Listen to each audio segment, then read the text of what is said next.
மூக்கு குத்தி இருக்கும் பெண்களை எளிதாக யாரும் மயக்கவோ வசியம் செய்யவோ முடியாதாம்.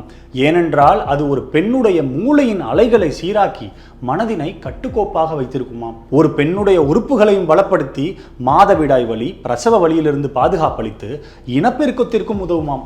இடதுபுற மூக்கில் மூக்கு குத்தி அணிகலன்களை அணிந்தால் இன்னும் சிறப்பு.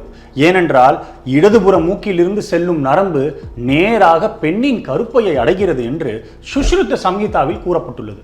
ஆனால் இந்த விளக்கங்கள் யாவும் முற்றிலும் அர்த்தமற்றது. இடது மூக்கில் இருக்கும் நரம்பு மட்டும் நேராக கருப்பைக்கு செல்கிறது என்பது உண்மை அல்ல. மூக்கு குத்தும் பொழுது ஏதேனும் சிறு தொற்று ஏற்பட்டால் கூட அது மூளையினை கடுமையாக பாதிக்கும். அதனால்தான் மூக்கு பகுதியை டேஞ்சர் ட்ரையாங்கிள், அதாவது அபாயகரமான முக்கோணம் என்றும் அழைக்கின்றனர். எனவே மூக்கு குத்தாமல் இருப்பதே நல்லது. நமது முன்னோர்கள் என்ன முட்டாள்களா என்று யாரும் என்னை வசைப்பாட வேண்டாம்.